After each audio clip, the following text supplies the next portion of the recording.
HPL stands for homological perturbation lemma. So it is some joint work done over the last couple of years with late Martin Dobek and Corbina Münster, Lada Peksova, and Jan Pullman. So what I should say, what I understand under, or what quantum homotopy algebras are for the purpose of this talk. So these are algebras over the Feynman transform of modular operats. So you start with the modular operat, you take its Feynman transform, and algebra over that twisted modular operat is quantum homotopy algebra by definition. So let me start explaining these words I used. So before I talk about modular operats, let me introduce the category of corollas. So a corolla is a corolla, so essentially it's a pair of numbers G, where you can think of G as genus, and N is the number of legs. So these are the objects. So you can imagine like zooming in to the corolla and it, yeah, get some holes. This refers to G. And you have the action of the permutation group where you permute the legs of a corolla. Well, at the moment some number, like from Z, let's say. What's related to this graph? It's just a label. Additional label. And N is the number of legs? N is the number of legs. But as I said, you can imagine like you are zooming in, like making this corolla bigger and bigger, and there will be some holes appearing, like G of them, for example. But at that moment, it's just a formal label from, let's say, from Z. And so what you can do with such corollas? So that would be the category. Objects are corollas and morphisms are just permutations of legs. Well, I'm using the skeletal version where I assume labeling of the legs by numbers from 1 to n. But I can use any set with n objects, n elements. Now what I can do with such corollas, I can introduce two kinds of operations. I can take two different corollas with distinguished legs A and B. I can join the two corollas and then like sew together A and B and then contract along the edge to obtain a new corolla. I have to contract because I would like to get the corolla again. And obviously, the new corolla has this number of legs. It's the sum of n1 and n2 and minus 2. And well, the genus would, according to this geometric interpretation, it would just add. So this is one kind of operation. And I can also do a kind of self-contraction of a one corolla. So I take two distinguished legs A and B, I join them together, and then I contract the loop, the new edge. And in this case, well, I get a corolla again with two less legs, and genus would increase by 1 because, you know, it kind of remembers about this loop which I formed, and then I contract it. Yes? Thank you. Should I be thinking of these as Riemann surfaces? Yes, holes? yes, yes, sure. So that's what, that would be particular example of that. Yeah, it will be, yeah, on next slide. Okay, great, thank you. Yeah. Okay, but before I go to that, I have to tell you what about a modular. Well, this is a very biased definition. very explicit, like pedestrian one. You can have much more conceptual and beautiful abstract formulation, but that's perfectly enough for my purposes. So what is a modular operand? What I need is a prescription which associates with my corolla a differential graded vector space. So I'm talking about modular operands in the category of DG vector spaces. So for each corolla, I have some differential graded vector space. And then I would like to transfer the group action, the permutations of lex, and these contractions of corollas, well, to these vector spaces, which I associate with corollas. So what I need is degree zero morphisms.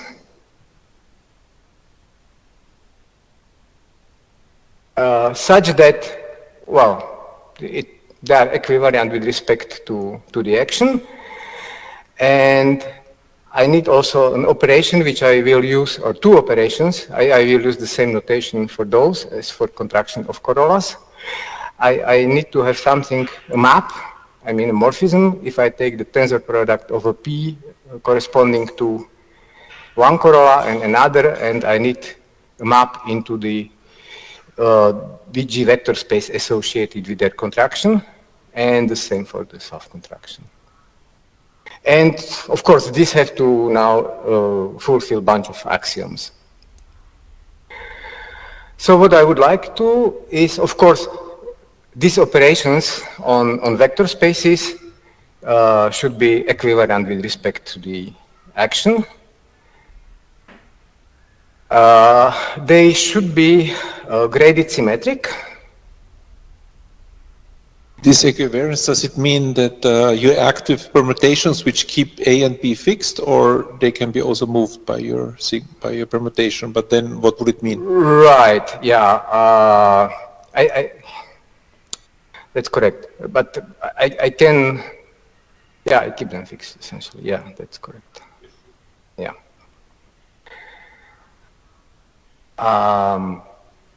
Yes.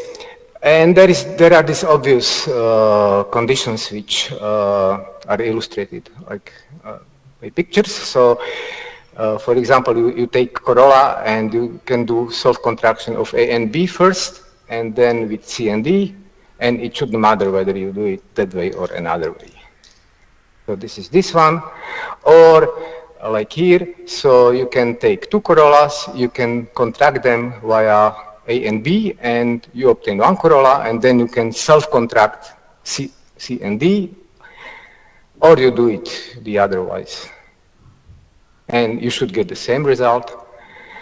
Or you can now take two corollas, and you can first contract them, and then do self-contraction on that part, or you first can do self-contraction on that part, and then you can... Can you remind me what is psi AB? What is the nature of this object? Well, adding loops, essentially. Yeah, it's Batalin-Vilkovisky delta at the end. What is psi AB again? It's an Oh, this is the element self-contraction. But it's an element in what? It's not a number, right? It's what? No. Okay. Now I understand. So that's these morphisms. This is a part of data. You need something, so a map from the space which you associate to corolla with A and B to the map which maps into the DG vector space you associate with the corolla where you did the self-contraction. So it functions on some graded vector space, DG, I mean, some DG manifold, or what? That the result no, it's a map between two DG vector spaces. Degree zero map between two DG vector spaces. These P's are DG vector spaces. It's just map. Thank you. The same with the circle, right? So is that map part of the data of a modular operand? Oh, it's not map. No, it's part of data of the definition of a modular operand.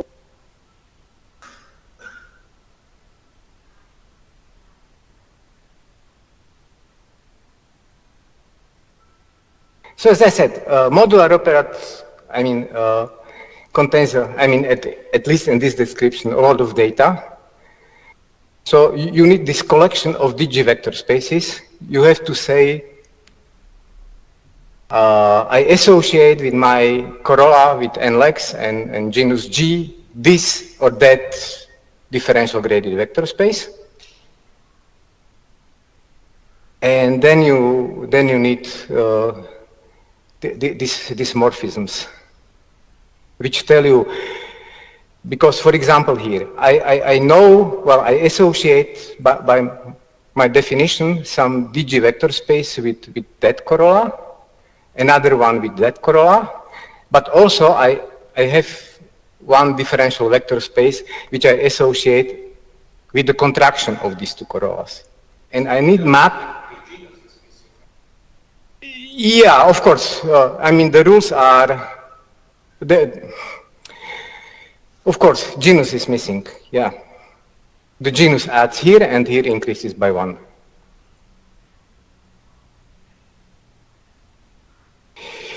Oh, yes.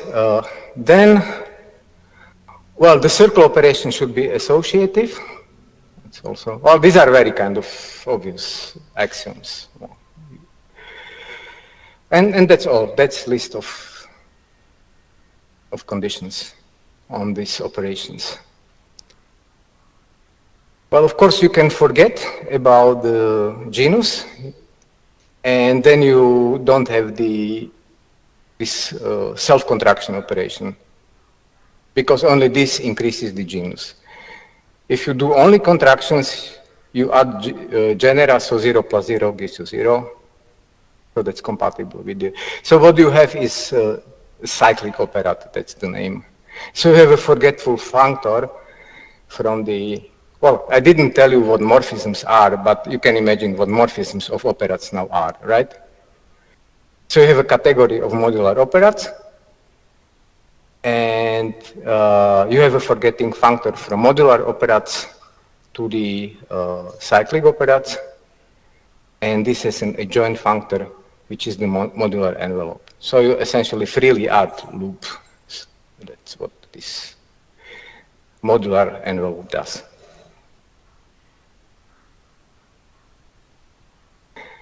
So here are the examples. So maybe this will be make it more clear. As Dima said, you can imagine them as Riemann surfaces, just the topological type. No further structure, just the number of punctures and number of holes.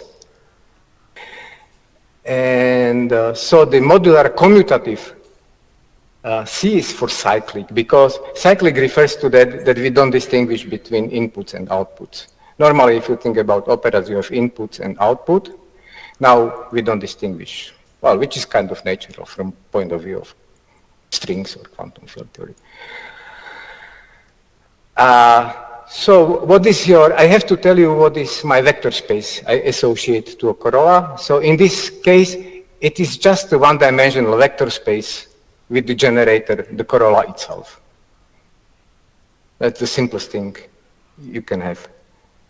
And that's the final object, if you wish, in the category of modular operats. Well, of course, I have to tell you what the action is and what the operations are.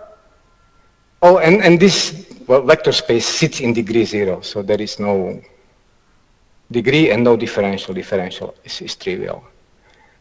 So it's an ordinary vector space. So action is trivial because, you know, you have only just one generator. So any permutation of legs here, well, doesn't do anything to the generator. And of course, also the operations are kind of trivial because, you know, you take two generators and you map them to the generator, and yeah. And the same with the self-contraction. Another example is, now I omit modular for the beginning. I just consider the cyclic associative.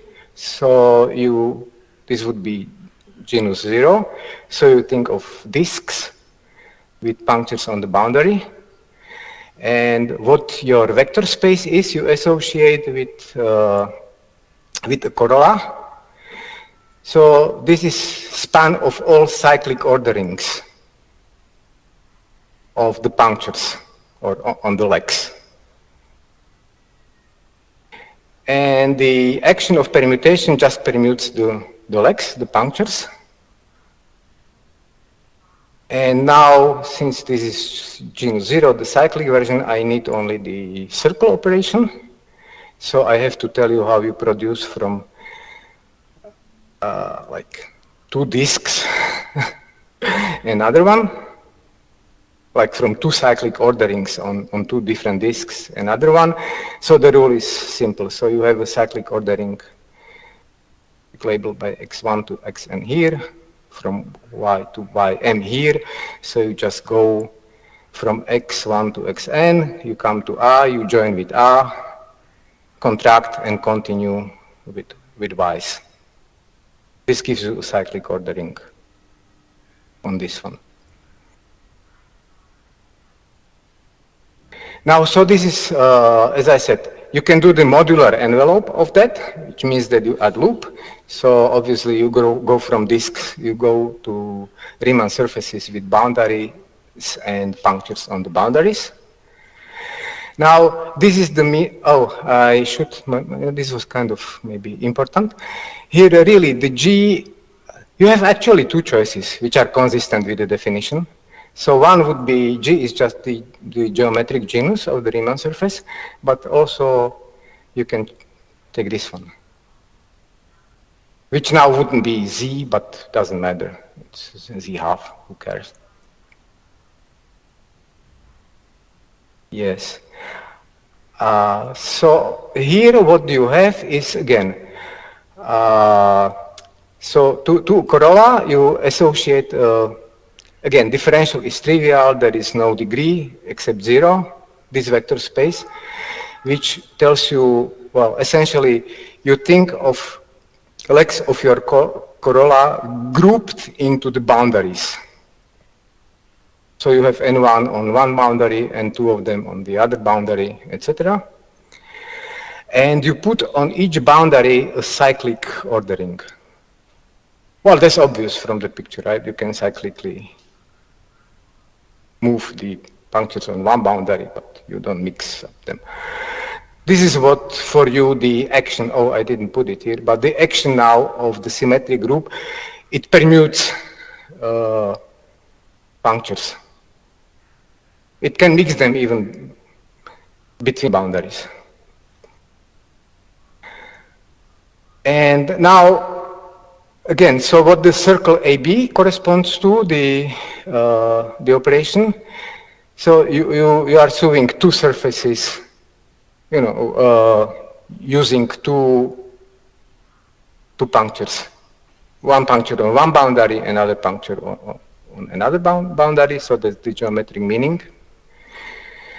And you produce ordering the same way as you did produce because you're just using 2 disks. So that's the rule as it was before. And for the self-sewing now you have 2 choices because now you have one boundary and either you can sew together 2 punctures within one boundary with obvious cyclic structure on the resulting 2 boundaries. Or you can sew together 2 punctures between 2 different boundaries, but of one surface. So you have 2 kind of this Xi-AB self-contracting operations. And again, the rule for the cyclic ordering is the same as it was before for the just the cyclic operator, because here you just again sew 2 disks.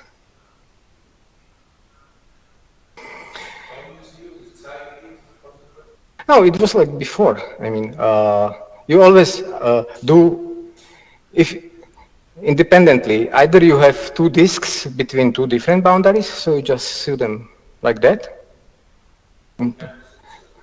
Produces one surface. Because you think of, yeah, your vector space is kind of one surface with the cyclic orderings on the boundary.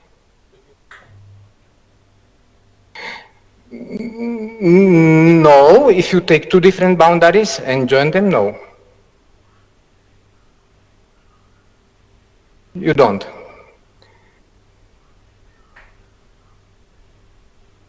That's fine. And I mean, the G, you see, you have to, oh, I didn't tell you what G is. Oh, I'm sorry. Okay. Sorry, now I understand your confusion, and mine as well. Oh, that's what is G now. This is now additive.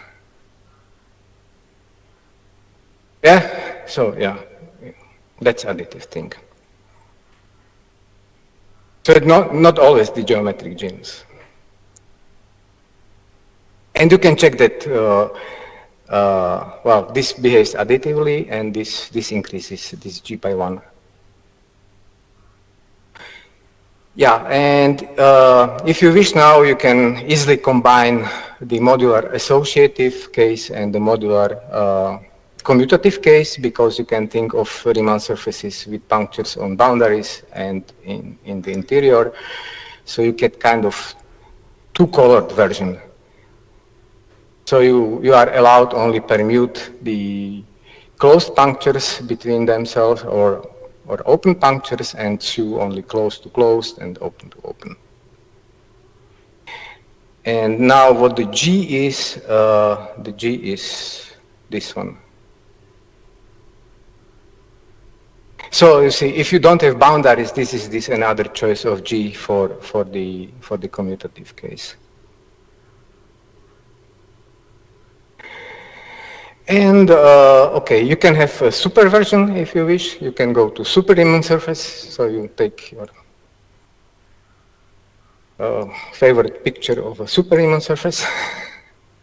And for example, if you would like to describe type 2, which would correspond to n equal 1, commutative, so closed ring, so you will have 4 sectors according to the boundary conditions. Neve-Schwarz, Neve-Schwarz, Neve-Schwarz, Ramon, Ramon, Neve-Schwarz, and Ramon, Ramon. So you can have a 4-color version of a modular operand coming from like superstring theory. But this is still not the end. We need even further modification for what we are doing. So we need something which people refer as odd modular operand. So the definition is the same. The only difference is that now you ask this circle AB and psi AB operations to have a degree 1. Formerly they had degree 0, now they have 1. And the axioms, they, you just get some extra signs coming from the degree 1. So why this is important? Because we want to do Batalin-Vilkovisky, and in Batalin-Vilkovisky you have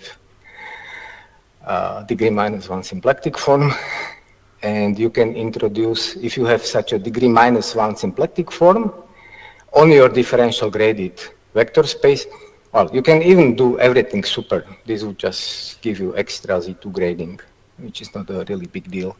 So I don't mention it anymore. But, okay, so what you have is, since this is a DG vector space, and you have a symplectic form, of course you ask for the symplectic form to be compatible with your differential. It's something very natural. And now I have to tell you what is my vector space, which are associated to corolla with n legs and genus G. You see, this will not depend on G. It will be the same for all G. It will be space of Homs. So let's say I am working over C or characteristic 0. I guess at some point I will use K, so it doesn't matter really. So that's my DG vector space. Well, obviously it inherits the differential from the differential on V. Permutations just permute the legs. I mean, permute the factors in the tensor product. And now you have the symplectic form. So you can use symplectic form, contract the factors of these vector spaces. between two powers like m and n, this would give you the circle operation, or you have just v to n and you contract 8 and b entry using the symplectic form. What's the difference? Use the microphone. The audio text. Oh, so what's the difference? No, again, because this circle AB will go from one home with power n, tensor home with power m, into homes from power m plus n minus 2. Whereas this one takes one home with n and goes to home with n minus 2. So, you know, you take like two products and you contract two for this one, or you take one tensor and contract two inputs with, yeah. So these are the operations, and you can check that it fulfills the axioms. And this is where the degree comes from, because this had the degree -1.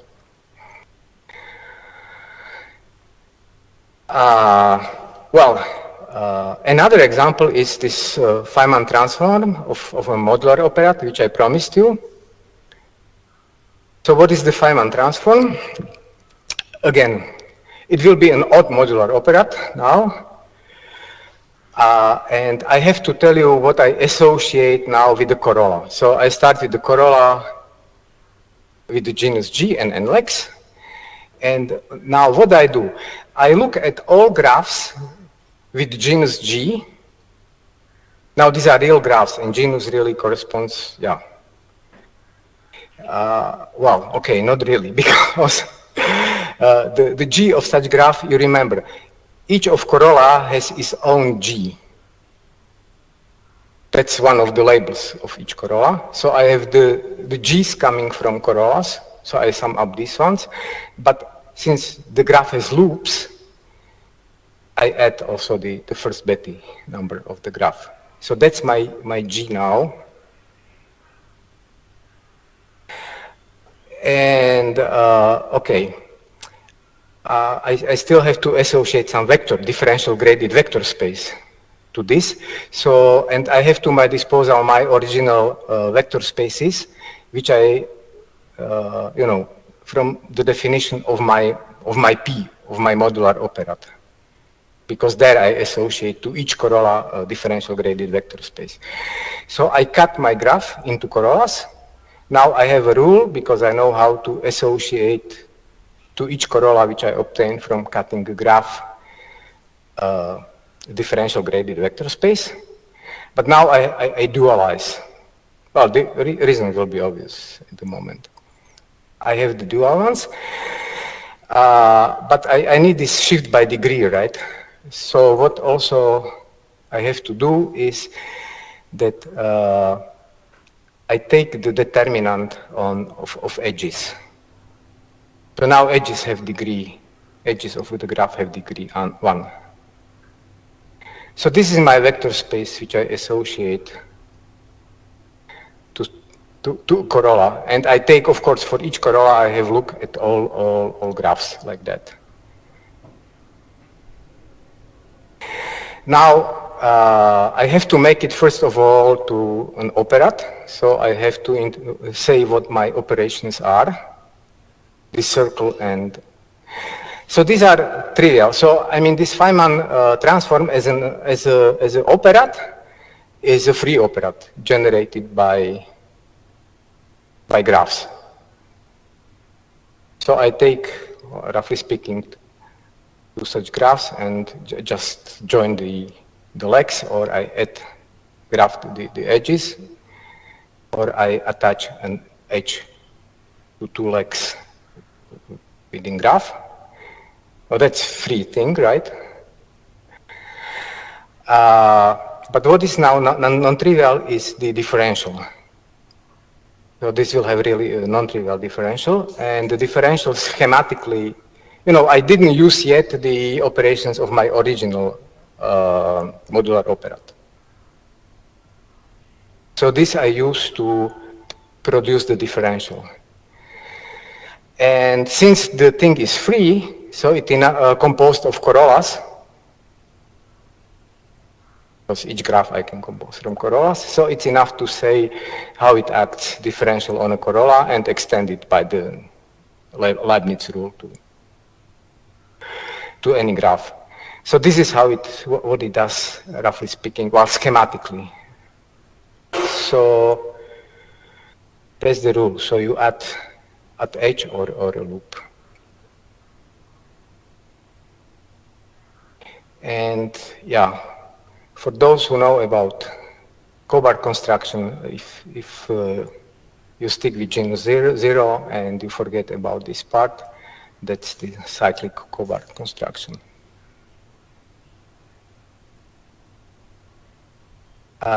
Yeah, so of course it's a bit non-trivial to check that this is really differential. Oh, and of course I have told you what was the meaning of this. These operations are. You see, I am using the duals of my original operations on the modular operator. Formerly, A circle B went from the tensor product to the space. Now it's going opposite way, which corresponds that I go from the vector space associated to this corolla to the tensor product of spaces associated to these two corollas, which I obtained when I cut the leg. And of course the same here.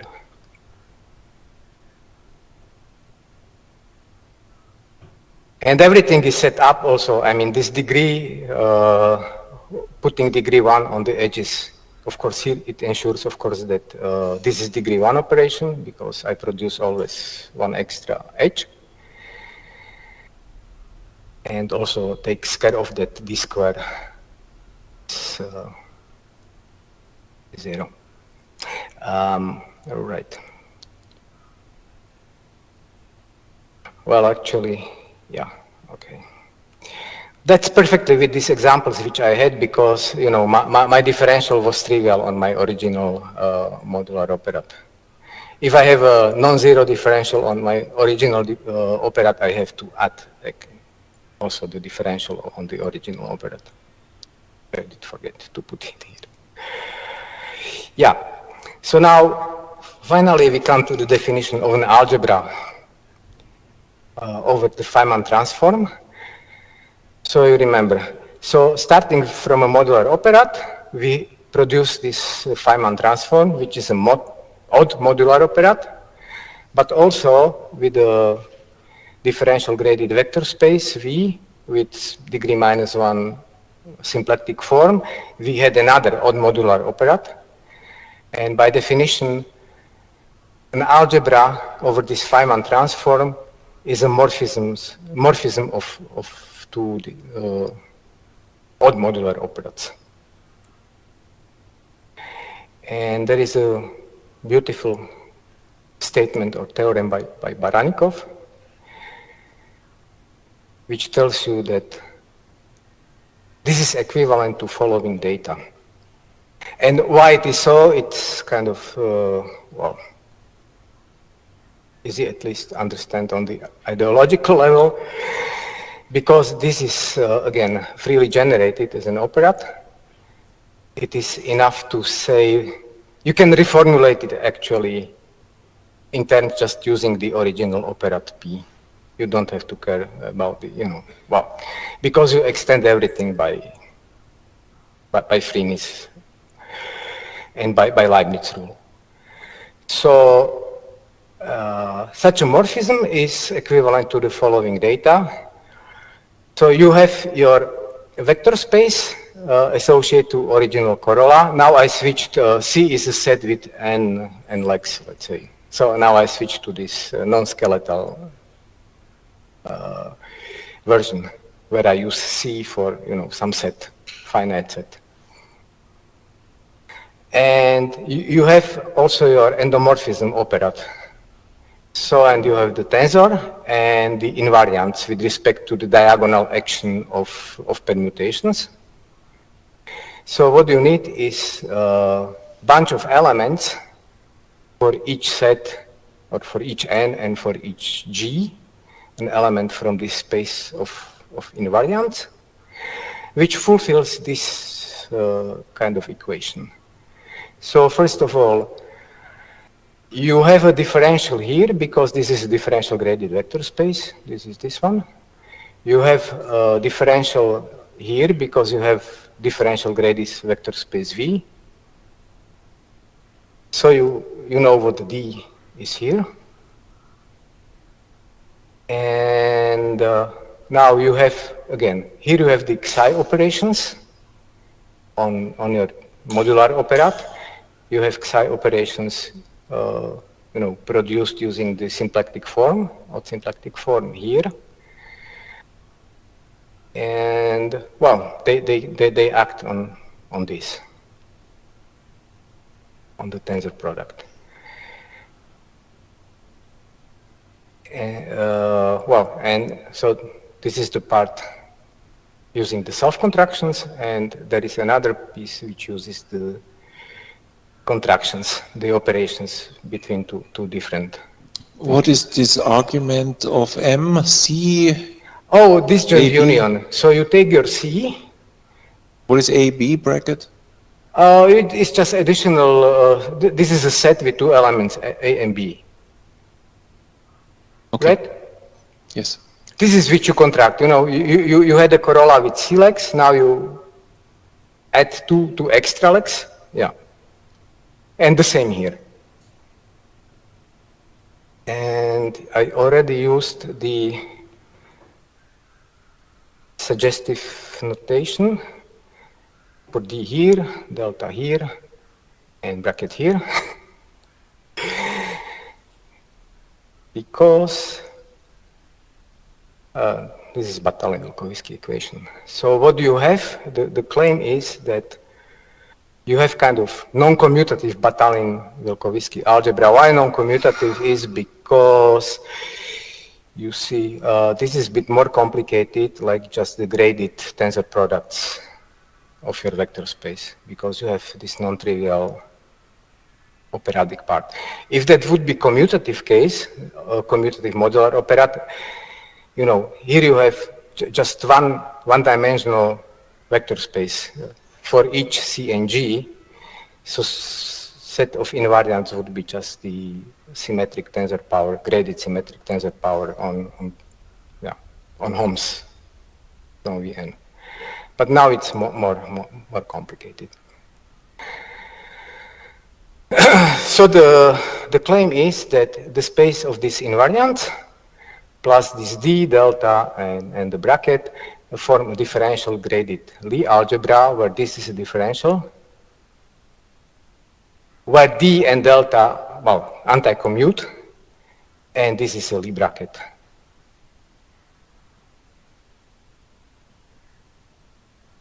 And you can collect, these objects from the space of covariant, or these are invariants, sorry, of invariants, fulfilling this equation in... And delta is a second order differential operator? It will be, yeah, it will be. Okay. Yeah, it will be a second order differential operator. Yeah, it removes two things, right? Essentially. Yeah, so you can collect them to, you can collect them to a generating function. I use a formal power, if you wish. And they give you interaction part. So you can prove that this equation here, if this M fulfill this one, this generating series will fulfill the Batalin-Vilkovisky equation. Well, for the interaction part, this is why here is this extra D. Because here the D is not an operation, right? The coming from the operand. It comes from differential on your graded vector space. Well, I didn't tell you, but there is this subtlety of stability. You assume only stable corollas, which tells you, roughly speaking, that at genus 0 you can start only with 3 vertices, with 3 punctures or three legs. That's the usual thing you have in quantum field theory, right? So you don't have anything in genus 0 with 2 punctures, but you have the differential instead. And so this is theorem of Baranikov's. Well, that's the Q, the BRST, the free BRST.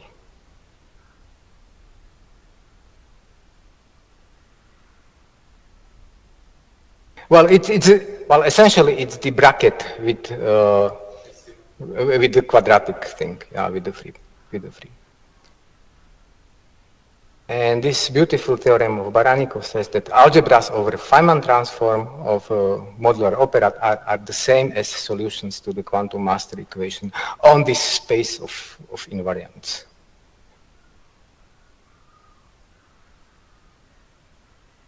Now, okay, there is an important generalization which is quite obvious. You can replace your endomorphism operand by any odd modular operand. It is useful. I think I can say something about this at the very end. Now, if you would like to have a bit more description, like more physics-like description in terms of kind of fields or string field, so you take the basis of your vector space. Of course, I am suppressing all like details. For this everything to work, like I'm presenting it, my differential graded vector space V, for example, should be component-wise in each degree finite, and then I can take degree-wise duals and stuff, but okay, which we don't have in physics really, but but then you turn things around and make them to the definition. Yeah, so you take a basis of your vector space, a homogeneous basis, and the homogeneous dual basis, and well, you use multi-indices, and since you are in characteristic 0, you can, well, work either with invariants or co-invariants, doesn't matter. So what in this case, or in this description, this interaction part and this operation really mean? So you combine, I mean, the basis and the dual basis into canonical element of V tensor V dual, which would you call like string field. That's the string field. And in the case of modular commutative operand, so what do you have is that your S interaction is something, a formal power series in H bar with coefficients in the symmetric, graded symmetric product on the dual. So it's a function of phi's of the fields. Because as I said, this is always one-dimensional for each n and g. So this doesn't really show up. So what do you have? Your interaction action is just a product of fields where you sum with some coefficients which are actually your operations of your homotopy algebra. So these fn's, they are nonlinear in general, because otherwise it looks... No, they are not general. They are actually, they have fulfilled the conditions which you get from the master equation for the S. No, but S interaction should be non-quadratic. So where's the non-quadratic part? So phi is linear, but then there's this A. So if well, it starts for G0. It starts with n3, n equal 3. The fields are what? Phi and A, or what? Yes, these are phi's. Just the phi's, are the fields? Just the phi's are fields. But then it's linear in phi, or what? Linear in the fields? No. These are products of phi i's. This is multi-index. I see. Yeah. And actually, these are your actual like structure constants for your homotopy, quantum homotopy algebra. You have an operation where for each genus you can plug in n vectors from your vector space A, and it produces you a number.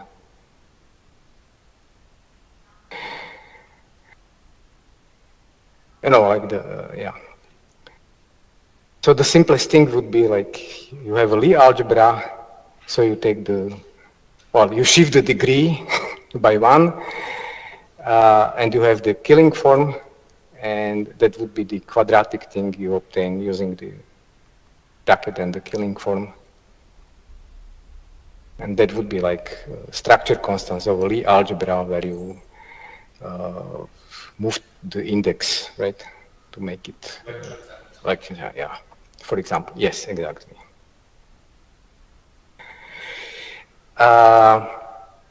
Yes. So this comes from Zwiebach's paper actually on string field theory.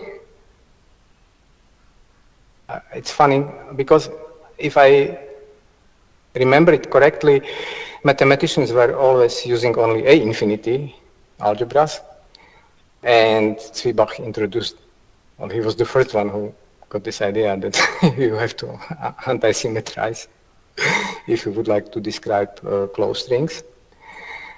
And he directly generalized, well, generalized to the quantum space, also including loops, because you have, you know, for an ordinary, like cyclic L infinity algebra, the G would be 0.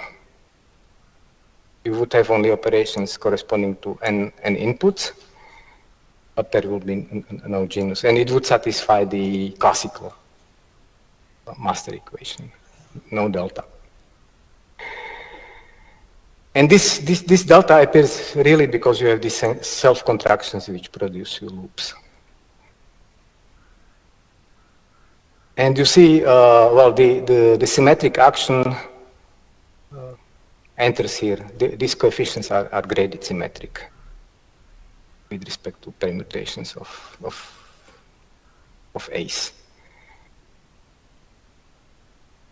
Well, and this theorem that the solutions of quantum master equations are really algebras over the Feynman transform of the commutative cyclic operand. That's a kind of really nice theorem by Martin Markl.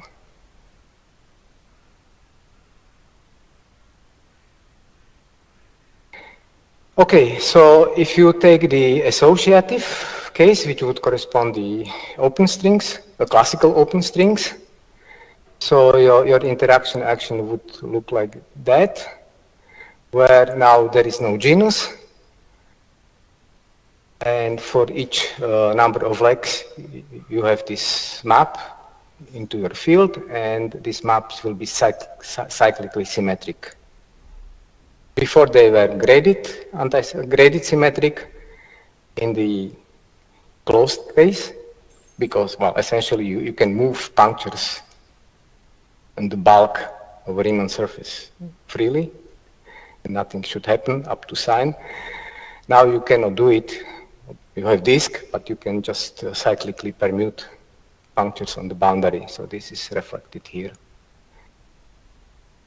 But, you know, it comes actually from the action of my associative modular operator, where I had the disk with punctures, and I was allowed to, well, my space was a span of cyclic orderings. Now you can do this modular version of it, which would correspond, well, there is not really a consistent theory of quantum string field theory for open strings, but algebra is still there. So you can form the algebra. And now the interaction part would look like that. Well, there are always these combinatorial factors. But now you see, you would have to group your fields according to multi-index, where this multi-index always corresponds to one boundary. So you have so many products of phi's, as many you have boundaries, and within each boundary you have, yeah, the proper number of M1 to MB punctures.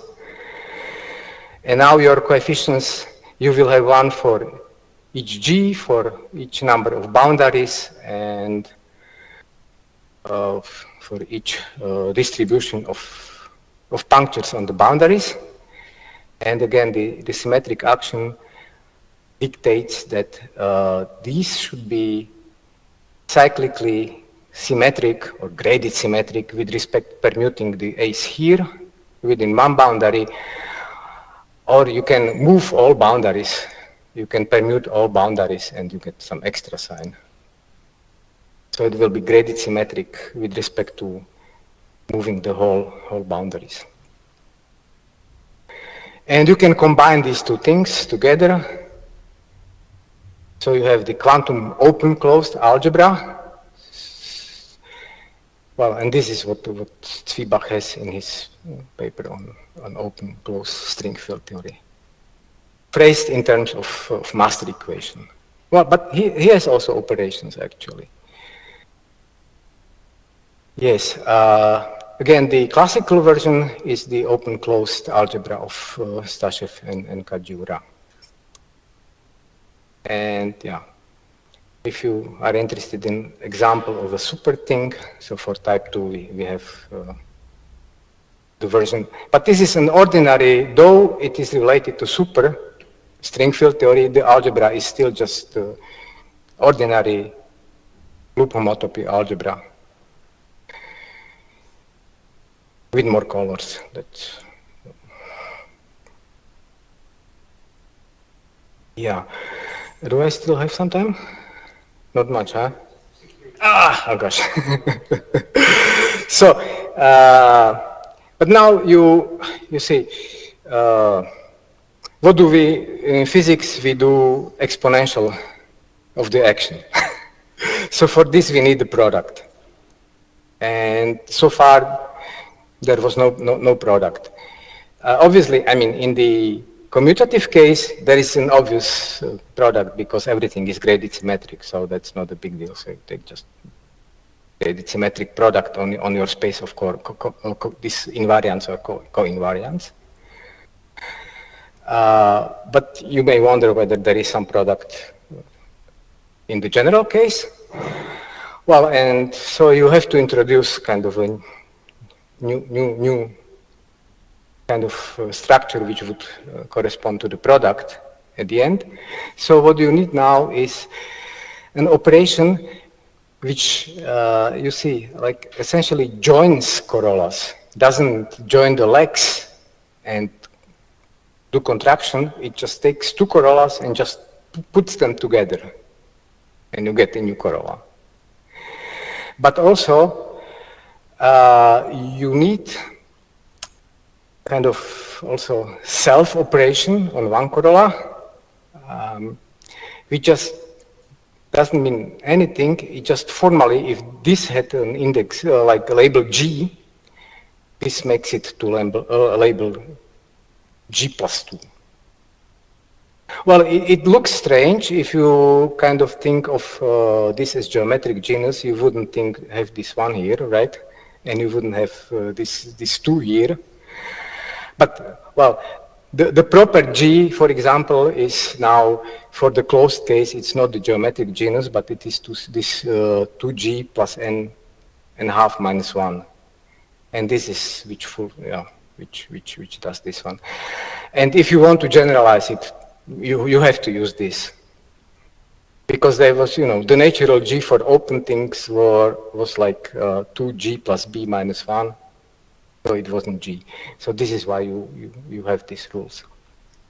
And again, it has to be equivariant with respect to the action of symmetric group. And there should be compatibility between operatic operations and this sharp operation. So for example, you can first sew together and do this sharp on one corolla, or you can do first the sharp on two corollas and then do self-contraction, and you should get the same. And well, you can come up with a obvious list of relations. And the same for the odd modular operators. There will be some extra signs.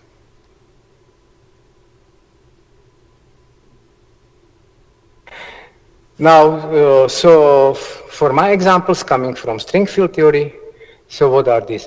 These are really just connected zoom. So in the closed case, if you think of Riemann surfaces with punctures in the interior, you just take two Riemann surfaces and just put them together somehow in the bulk to produce a new one. And in this case, really, the genus is additive. It is compatible with this rule for this capital G. So this is really kind of, well, trivial thing here. And similarly for this open case or open closed case, it has the same meaning. If you think of that in terms of Riemann surfaces, you just either take two together and make one of them somehow, not using the punctures, or you just simply add a handle, right? This, if you add on one, you just add a handle somewhere.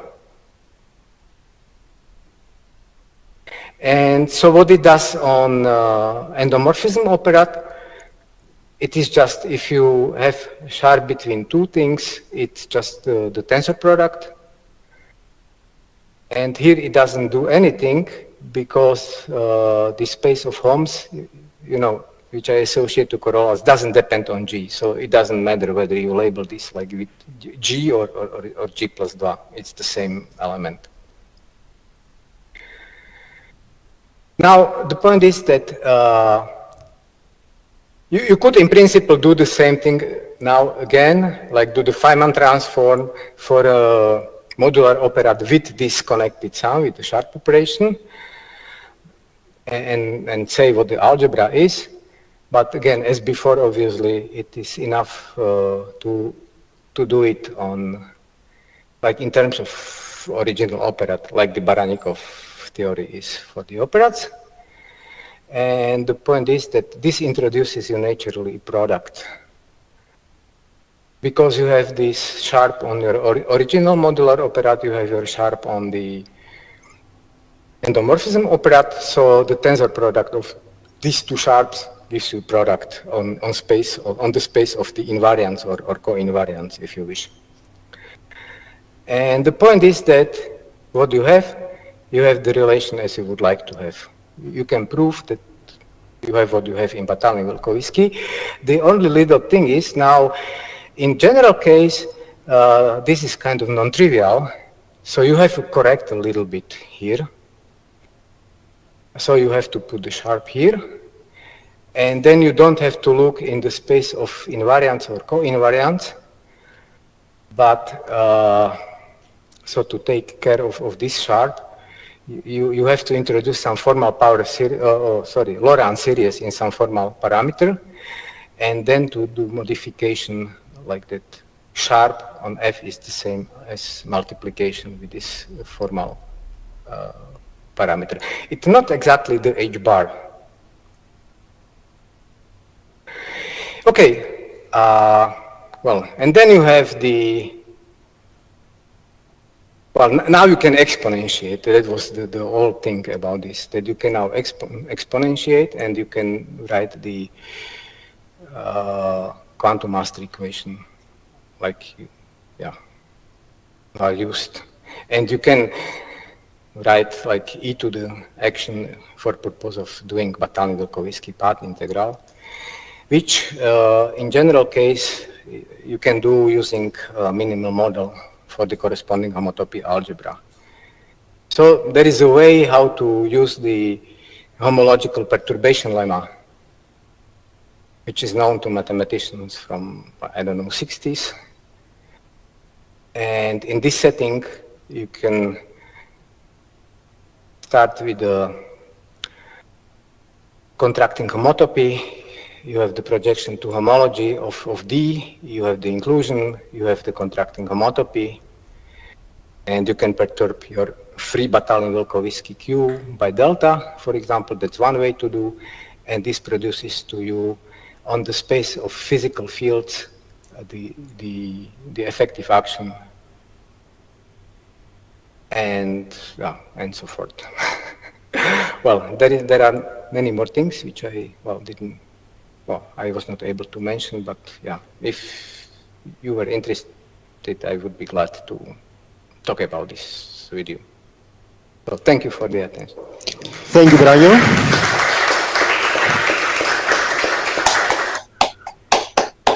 There's some question in the room.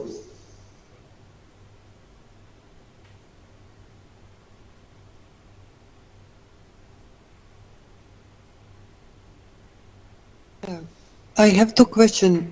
First one, I'm not sure if I understood correctly your examples, but at some point you were saying that for some examples for a genus, for G being 0, Yes. you get like classical Yes, action. exactly. So this is all, in general. in general. This is yes. in general. This G is equals 0 is the classical one. Exactly. There is no delta because you forget also about these self-contractions. Okay, good. And then the second question is your example of string field theory. So your fields are in string field theory on shell.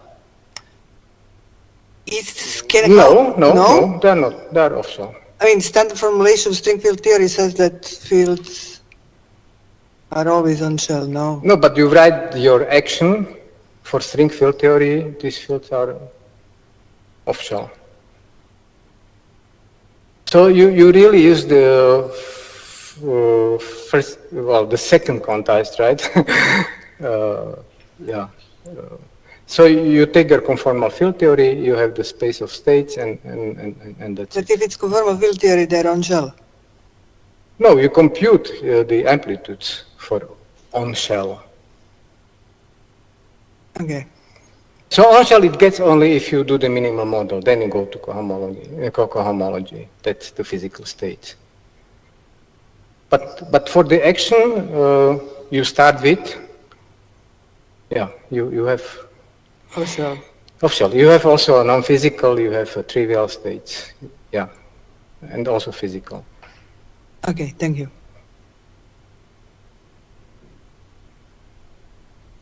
And yes.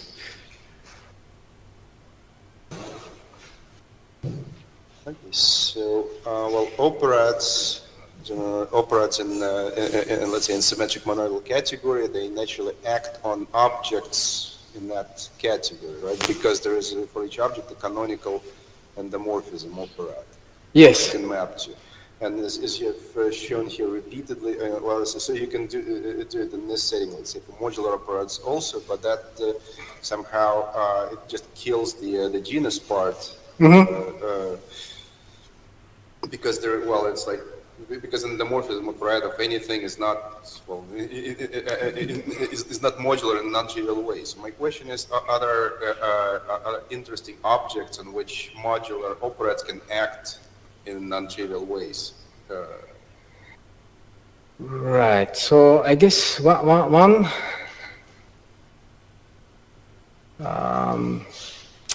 I don't know how to phrase it in terms of operands, but if you think, you can think as well in terms of, Batalin-Vilkovisky, if you don't consider action, but you consider delta plus the bracket with S, this Batalin-Vilkovisky second order operator, then your description would be in terms of IBL infinity algebras.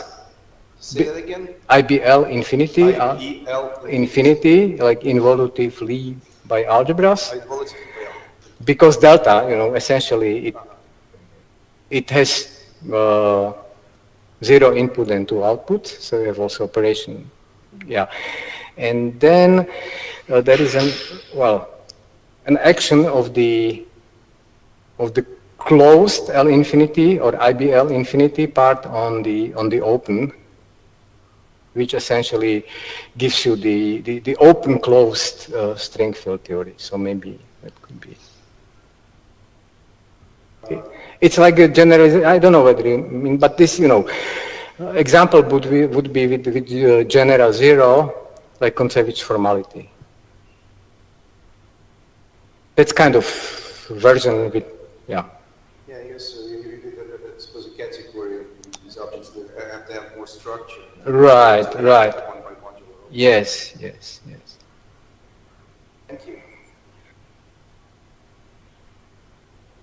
Is there any other question here? No. What about the online audience?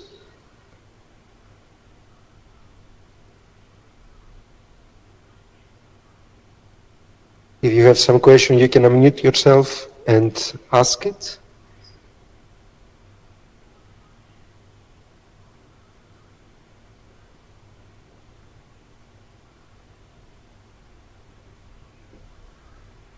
Can you, sorry, hi, Brania, can you tell a little bit more about the super version of the commutative operand?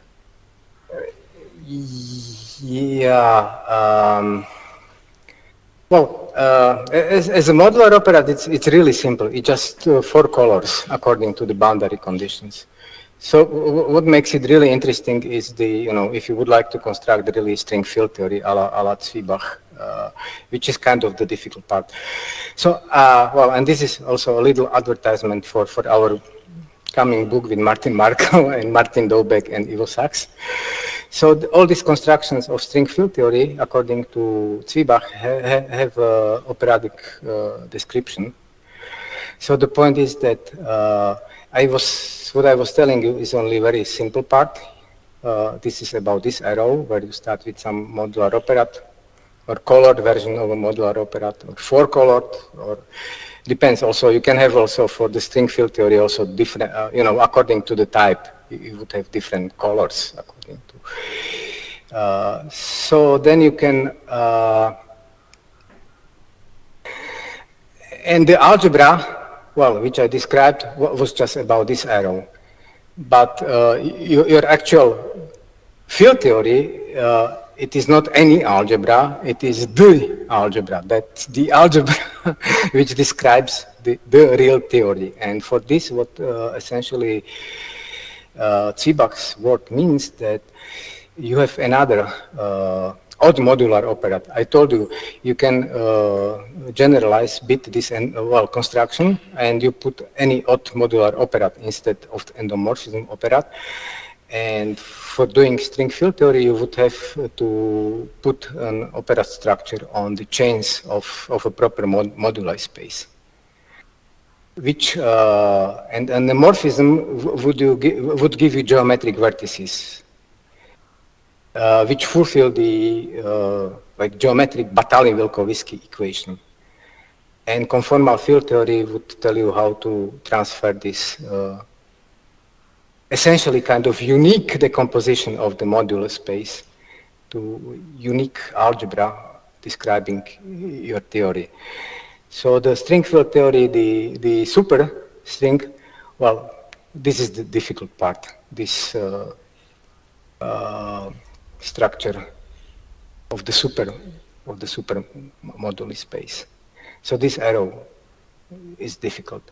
We had an attempt with Corbinian, but yeah, it appears, well, it's not completely correct what we have in the paper. So.